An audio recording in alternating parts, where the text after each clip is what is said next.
name is Sara Romine. This is a huge honor and a great pleasure to speak to you all today. I've come a long way since I was 2 years old when my mom came to Romania to adopt me. The neglect and abuse I suffered in my orphanage caused a lot of problems for me. Developmentally, I was at a 6-month-old level and couldn't walk, talk, or eat solid foods. Specialists labeled me mentally retarded and really didn't know if I would ever improve. When I was in preschool, I still wasn't talking, so I was placed in a varying exceptionalities class. My teachers doubted if I would ever be in a regular class. They told my mom it wouldn't be fair for the normal kids, or for me.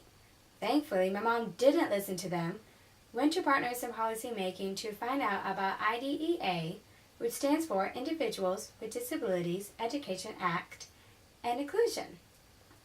After learning about our rights to an education in the least restrictive environment with the supports I would need to be successful, my mom insisted I attend a regular kindergarten in my neighborhood school.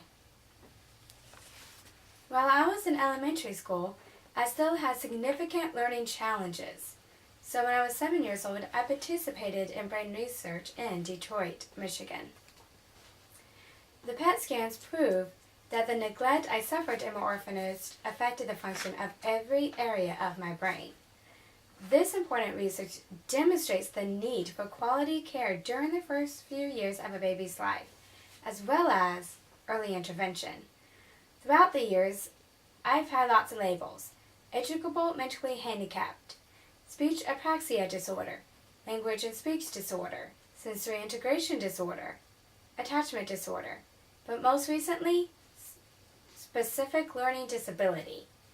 But I am not a label or a disorder. It is important that labels are used only to identify the challenges to come up with solutions for problems. In middle school, my ESC teacher spent a lot of time working with me, teaching me how to be a more independent learner and leader. But most of my teachers thought I should be on a special diploma track rather than a regular high school diploma track. But no way, Jose. I decided to stick on the regular high school diploma track rather than switch.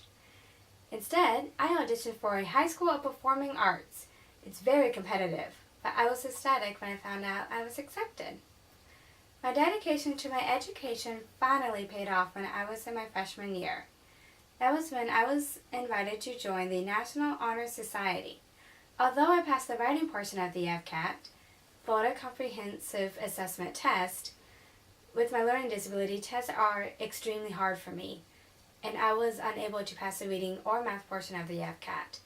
The principal didn't want me to stay at his school because I didn't pass the FCAT. My mom and I tried to explain to him that IDEA protected my right to an education at that school regardless of his rules or the FCAT challenges I had. But he didn't listen, so we had to contact the Advocacy Center.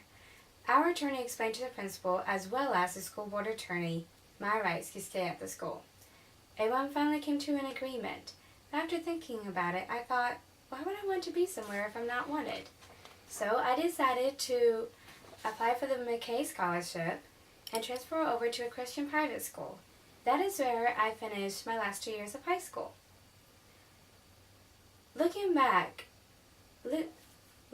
over the years, the 14 years, most of my teachers weren't ready for inclusion and didn't really know how to teach a kid like me. So yeah, there has been some frustrating days for everyone, especially for me. But when I think about it, I'm glad I was included because it makes me try harder each day.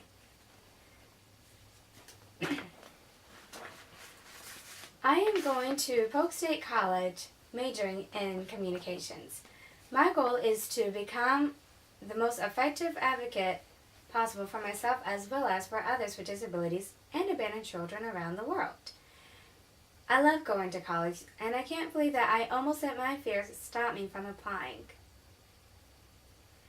Over the past few years, my mom and I talked about all the guardianship options. I decided to keep my rights and not ask my mom to be my guardian. I still want her advice, especially if it affects a huge part of my life, but I want to be the one to make the final decisions for myself.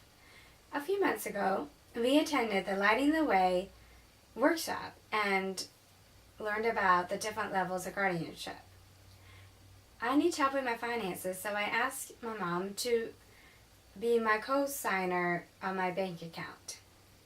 I love sharing my story, as I hope that I may inspire others to follow their goals and not to be afraid to face all of life's challenges and transitions.